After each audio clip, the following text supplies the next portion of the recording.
Welcome back to this episode of the Catholic Money Show. I am thrilled for you to eavesdrop in on this conversation that I get to have with Brittany White from The Deliberate Day. She's here, and we are going to dive into some juicy, fun, creative ideas that you might be able to implement in your family. But first, I just want to welcome Brittany to the show. Thank you so much. It is always a pleasure to be with you and to speak to you. I am so pleased to be here. Thank you for having me.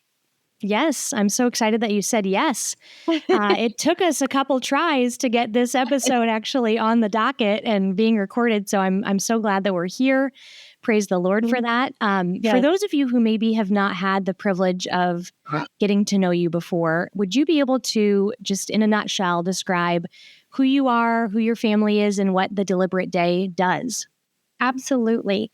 So I am Brittany White, and the Deliberate Day really stemmed from a lot of the challenges I was having in my motherhood. And it started building in various mothers groups in ways that I was trying to reach out and help other people. I'm very passionate about the fact that I think everything is better organized.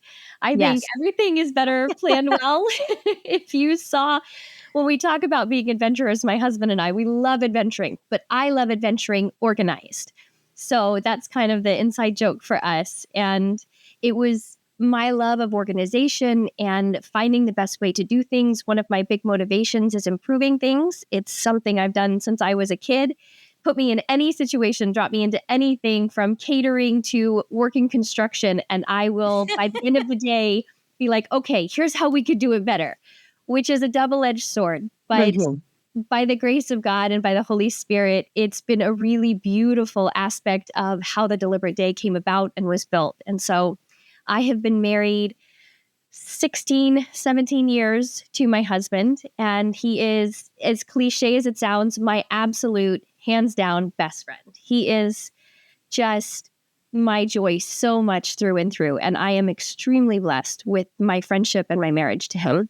That marriage brought about 11 pregnancies, 4 losses, our precious ones in heaven, and then we have 7 here on earth with us. And their ages currently range from almost 16 all the way down to 4. So we have the huge variety right now of teens all the way down to still kind of in the toddler areas. We're just now starting to see the light of not having any toddlers anymore, which I love them. I do. They have their wonderful aspects, but it's starting to be a different dynamic now, and it's really been fun to see that. So it's also given me the opportunity as well to pour a little bit more time and energy into the Deliberate Day. And that is really just about helping mothers in various aspects. Meal planning is one of the largest aspects that we help them with, but I have a passion for helping parents, specifically mothers, raise adults, because I think there are skills that we are missing giving to our children. And they're skills that my parents gave to me. And I didn't realize they were not everywhere in everyone already until I started to raise my own children, meet other families, and learn about the world in a much wider view than just my little family. So I'm on a mission to provide mothers with a little more organization in their day so they can find some sanity, specifically to help them get anchors of their day hammered down.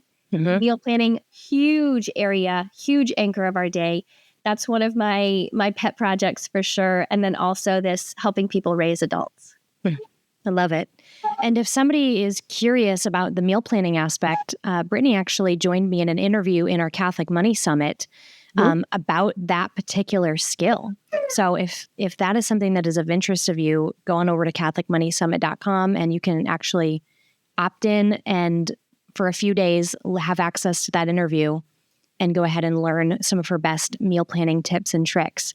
What are some of those other skills? I'm so curious that, you got to adulthood and you were like, wait a minute, nobody else knows how to blank.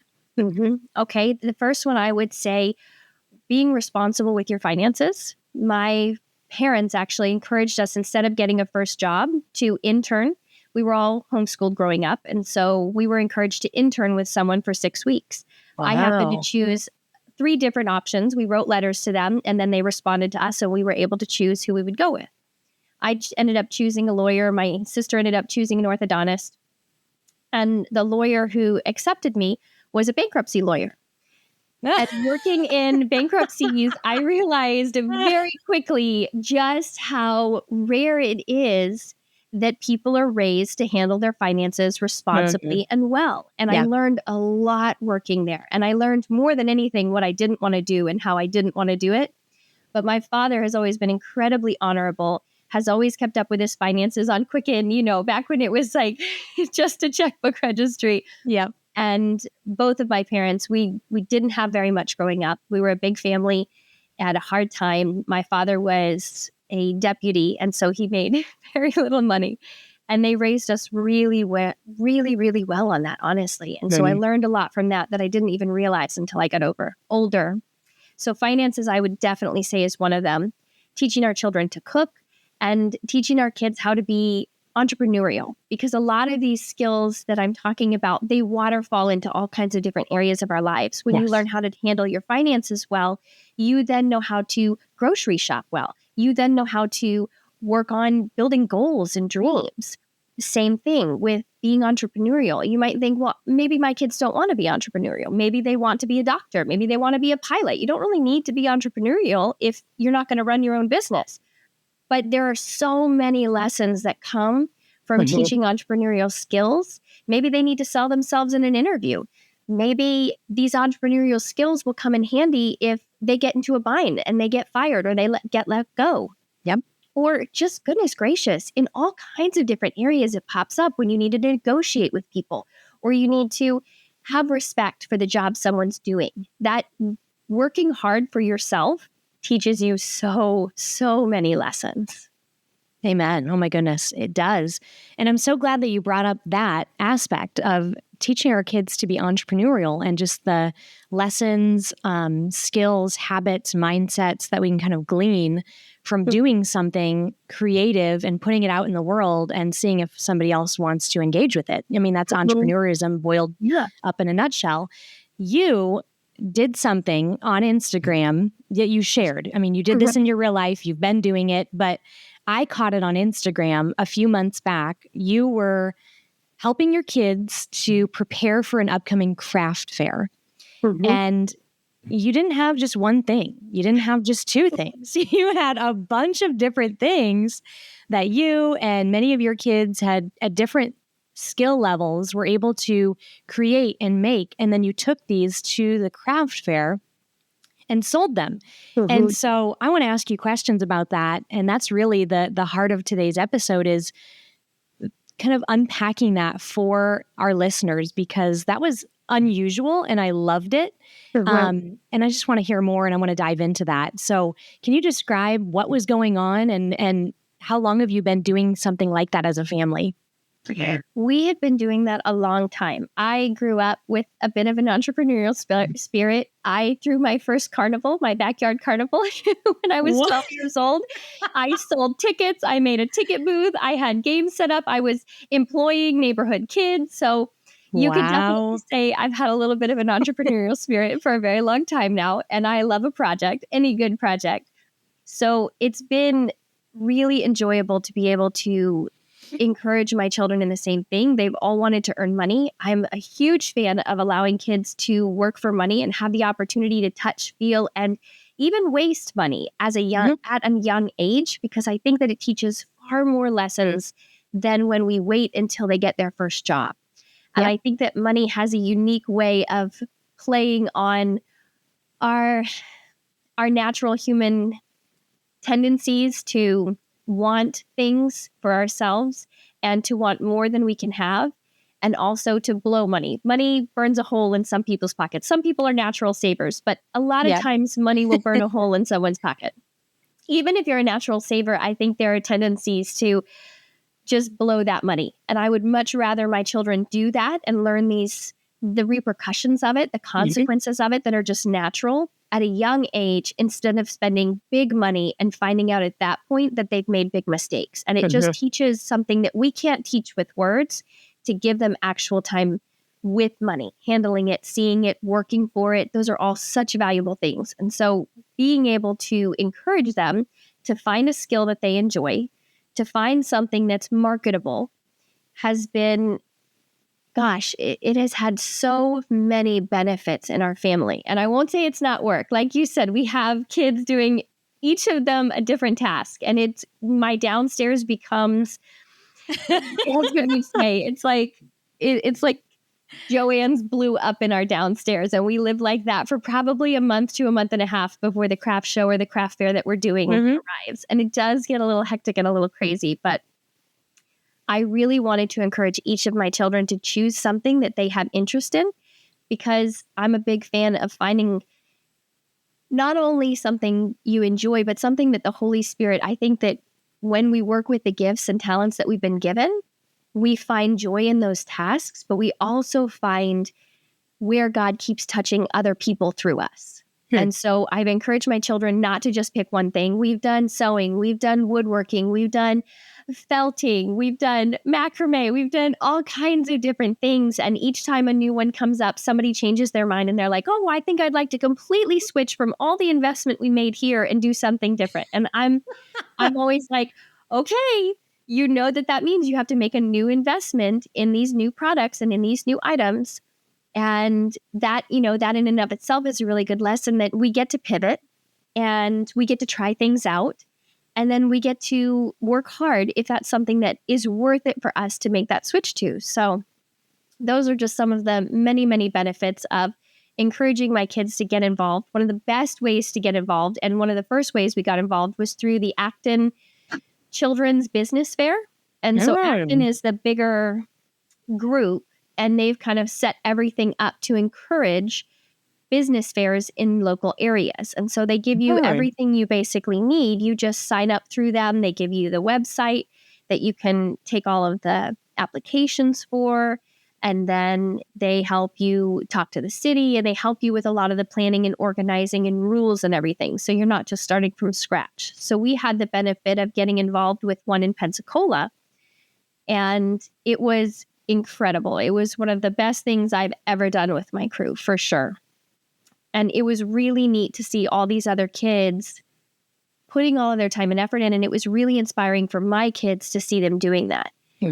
So I would highly recommend, if you're interested in getting your kids involved in something, definitely look up the Acton Children's Business Fair. And there are a lot of them that are just constantly going on, people hosting them all over. So you can oftentimes just find one near your local area. Ours was a bit of ways away from us, but it was fully worth it to go and invest our time and energy into. So fascinating. So there might be cities, within a few hours of, somebody listening, that they could actually find this maybe through the website and kind of figure out what local options they have. That's so fascinating. Okay. So how many years ago was that you went to your first one? So I've been doing craft shows for probably 10 years now. But our first children's business fair was maybe 5 years ago, I think. And have you noticed improvements from the first fair to, the latest one? Oh, most definitely. There is a lot you learn by experience, for sure. And there was a lot that my kids learned. At the end of every business fair, at the end of every children's business fair, they actually fill out a survey. And that helps the people who are running the fair know a little bit more. But it really does help the kids hone in on their craft and things that they'd like to do differently or better. And then I created some things for my kids where we take notes when we come back home and we see, okay, what would you change? Did you enjoy having to sew all of those dolls? Or did by the end you hate sewing? Because if you hated sewing by the end, that's probably not the thing we want to do again.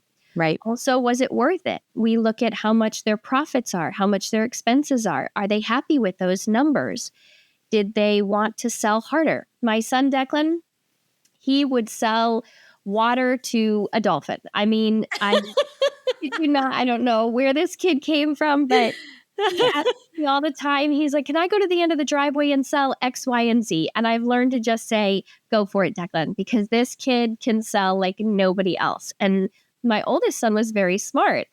He does woodworking, but he prefers to be behind the scenes and be making all of the crafts. He doesn't enjoy the face-to-face interactions as much. So he paired up with his brother, and they sold like hotcakes because Declan is that entrepreneurial, friendly seller spirit. And my son has a lot of the talent for working with all of the woodworking. So it was really cute to see how they paired up and how well they work together and how clever. Children are very, very smart, and they learn so much more from experience than from what we can actually say or teach them. Because sometimes some of my kids want to go into something and I'm like, I don't know if that's going to sell well. And I'll usually tell them, because I wish I was that mom who just blindly supported everything and let everything happen. But God created me to have a really hard time not offering suggestions and improvements. So I do that. And I just try to help prepare them for what to expect. But I do support them in whatever they choose. And so some of my kids have chosen things that were hard lessons to learn, that they didn't sell well, or that they chose something and they picked colors that were not for the target market that they're going for. And so we've learned a lot about that over the years as well.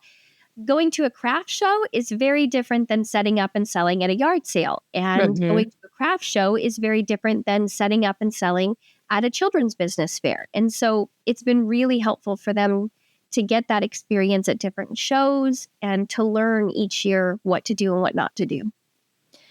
So fun. I'm curious about the brother partnership. The woodworker, was he paying a commission to the selling brother? They decided on percentages split. Which that's really fun, that they're working out this relationship and this, identifying their strengths and their skills, and then doing something that actually works with those and is aligned with that. That's really fun. So what are, you mentioned a few of the items like you've sewn, and then you said another one that I didn't know what it was. It started with an M.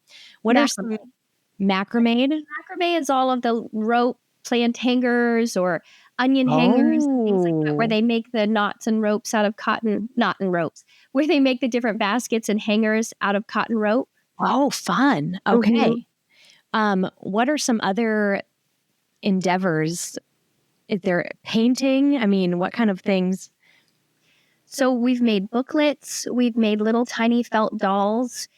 We do a lot with wood. Wood is what I enjoy working with the most. And so I've definitely passed that on to my kids. We make wooden wands. We make ribbon wands, wooden guns, swords, shields. My daughter loves cooking and baking. And so her love language was in sourdough bread at times, sourdough naan, the little flatbreads. Then this last time she did upside down cupcake ice cream cones, basically. So cake pops, only they were little ice cream cones. And she loved that. She pretty much sold out of every single one of them. And I think she found something that she really enjoyed, because it's really fun making these they're actually ice cream cones that have been sat down and look like they've started to melt. So she had a blast putting sprinkles on them and dipping them in different colored chocolates and everything. Then my other daughter, she does sewing, and she's kind of stuck with sewing here and there, but has found different variations to it. And she loves making, we call them little lolly dolls. They're just very simple dolls. They have no arms or legs, but they have different patterned bodies. And then they have cute, cute little faces with felt hair and little embroidered. So she's working on sewing, embroidery, and pattern matching.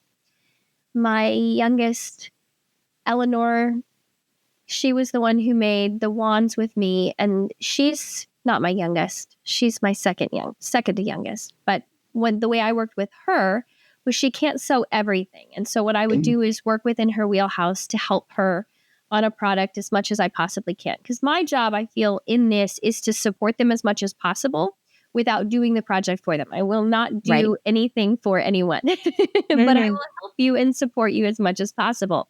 So for her, she was laying out the felt and tracing it and then cutting it out. And then she was laying out sequins on each one, and she was hand sewing the sequins because that was something within her wheelhouse.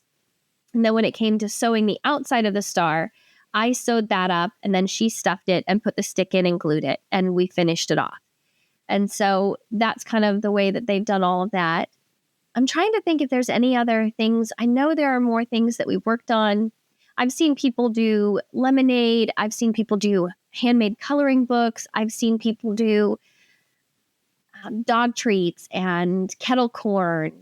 bubble mixtures. My kids really wanted to do bubble mixtures one year, but actually it was a year when there was mason jar shortages. So we ended up not doing that. And we don't use enough glass jars around here to have filled them on our own. But I was like, you know what? That would actually be a really good way to recycle, is to start saving up jars and then fill them with liquid or the bubble liquid and then sell those. And so that started a good conversation with my kids of how can we reuse resources to honestly profit for our business, but also to take care of the planet that God gave us. And so... Has there been any surprises around profits? You know, you didn't think something was going to be super profitable, but then, wow, it just really blew up. Or something you thought, oh, wow, this is going to sell well and there's going to be some profits, and whoops, it tanked. Yes. I don't know that I was surprised, but I do think the kids were surprised. Okay. And how do you handle those moments? Those are hard lessons. And so I'll tell you, my oldest son, he does woodworking. He loves the woodworking, absolutely loves it. It's right up his alley. And he did extremely well the first year we did it. And I thought he would do pretty well, but I didn't know he would do as well as he did. He made almost $500 profit. Wow. And he actually bought his own saw, and he bought the materials, and he bought the blades and the tools. And I was like, holy cow, how did you make that much after all paying for everything? It was really a big shocker. And he was like, this is it. I have settled into my craft. This is where I'm happy. This is where I'm comfortable. And he still sells really well each time. And he's growing into his own and starting to branch out and make new designs and everything. So it's been neat to see that flourish. That was a very hard lesson for my other kids, though, who did not sell as well. Yeah. And it was also hard for actually that dynamic I told you about where they split.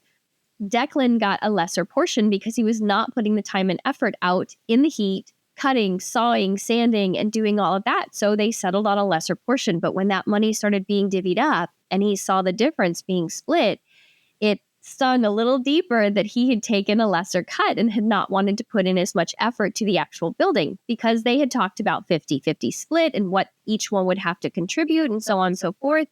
And Declan is surely a seller, but work is not his favorite. More of the show horse, not the workhorse. Yes, for sure. So as he's growing older, he's putting in a little bit more time and effort to work. But I think I see that because of the results we've seen. When you see how work results in pay and a more balance of your time and effort and what you get back, I think you start to say, oh, okay, actually, maybe I do value putting my time and effort in here a little bit more. But for my other children, it was difficult also because boys tend to love swords and shields. And so you tend to get more boys coming to my son's tent and buying swords and shields. And moms appreciate that kind of stuff. So they're a little bit more willing to spend money on those things. Whereas for the girls, the first year my daughter did woodworking as well.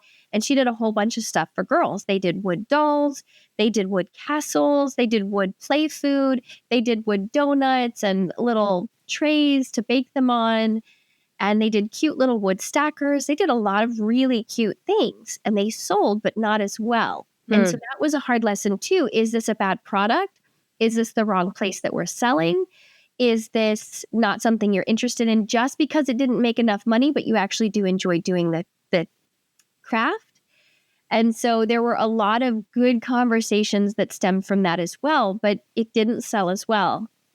So actually the next year she swapped, and my two daughters went in together on the woodworking for the girls' stuff. And the next year they both were like, nope, I want my own business and I want to be able to make my own decisions. They wanted to be very independent of each other, not have to split profits.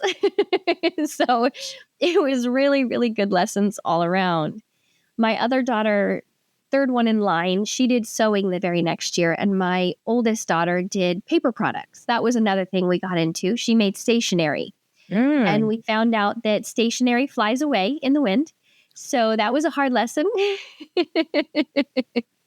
We lost some stationery that day, but it was very intriguing to see that the stationery actually didn't sell as well, because we see a decline very much so in people giving away thank you cards and other things.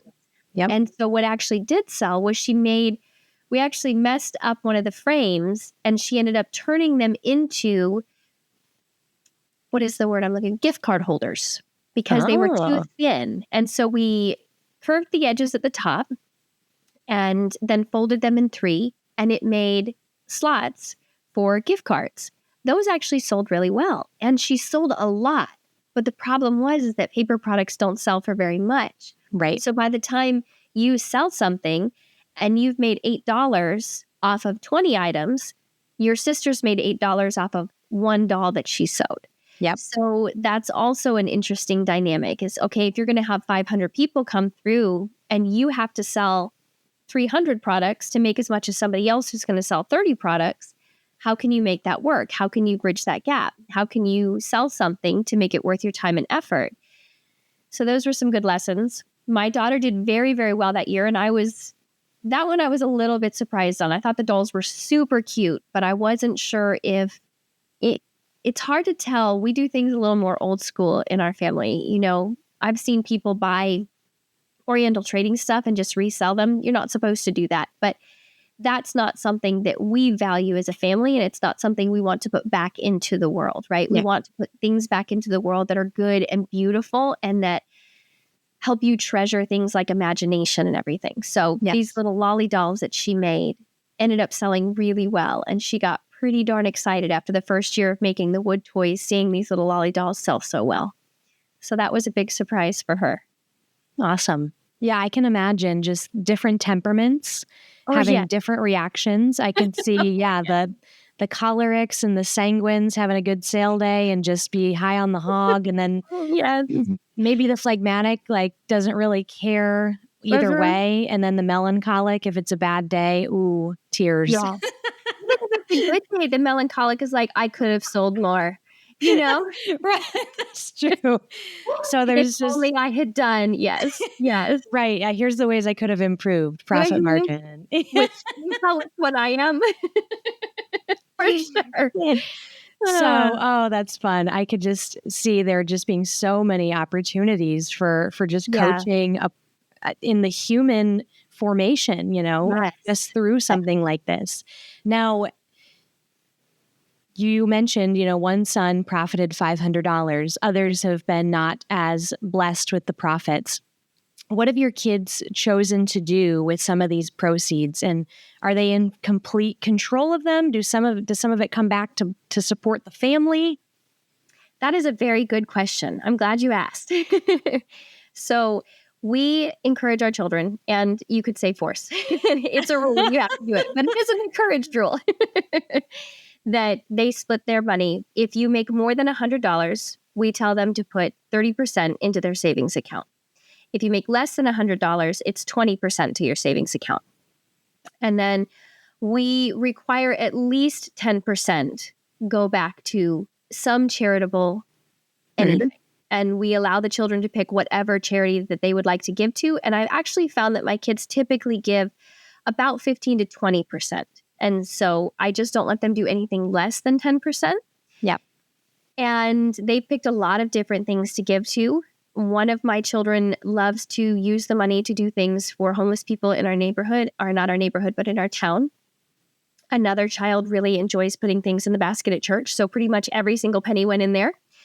And then my son, Brandon Paul, enjoys giving things charitably as gifts. And so his charity tends to come out at Christmas time, donating to angel trees, that's been a really beautiful thing for me as a mother to see, is how they feel inspired to give and how they're fulfilled in their giving. Not that fulfillment is a necessary qualification, but it's been really beautiful to see how they're each called to give in different ways and how that benefits society at large and how it could continue to do that. Because if we build these skills and this selflessness to understand that what we have is really completely and entirely a gift from God, and that we have this joy, it's not just an obligation, but this joy of being able to return that back and say, gosh, thank you so much for the gifts that you've poured upon me. Let me use those to do your will here in the world. So that's been a really beautiful thing. And then the rest of their money, we allow them to spend any way they'd like. So, Yes, that's been a really good lesson. I have some children who are very, very responsible with their money who will put even more into savings, or they'll put money aside and say, okay, because we have a savings account for them that they're not allowed to touch unless it's agreed upon between their father, me, and them. Mm-hmm. So that money is something we contribute their age in money every month to that savings account. And then we encourage our children to travel and to experience different things. And so that money is there for them to be able to pull from for big experiences. And that's something that has to be discussed with us. So my son, my second son, the one in the middle, he, like I said, is that little entrepreneurial spirit. He's also the one that money burns a hole in his pocket. That's very so he makes money as fast as he spends money. But he wanted to use the money from the account to buy a hoverboard. And so I said, here are the things that your father and I really value. This is the money that we put in, to help you, encourage you to do these things that we value and that we as a family value. And then I also entertain any requests that they want, though. We'll sit down, we'll discuss the hoverboard. They have to bring a good argument as to why they want the hoverboard, how it's going to improve their life, things like that, because I feel like that money is there for so many different facets of lessons. And so it gives us the opportunity to do those things. And then they're contributing a large part anytime they make money. Anytime they make money here in the house, also, we do allowances or chore money, really. That's what it breaks down to. And they don't get paid when they don't do their chores. They do get paid. I grew up not being paid at all for chore money. Right. But we decided maybe 6 or 7 years back to do chore money because I said kids are not ever going to learn how to work with money if they only get money for their birthday.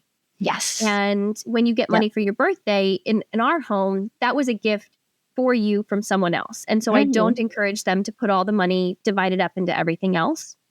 I allow them to use that money to buy whatever they'd like. So it's money that we work hard for, or it's money that comes to us in different ways other than a gift that we do the 30%, 20% and division of everywhere. So that being said, sorry, I think I got sidetracked on your question. No, that was a very good answer, a very thorough answer.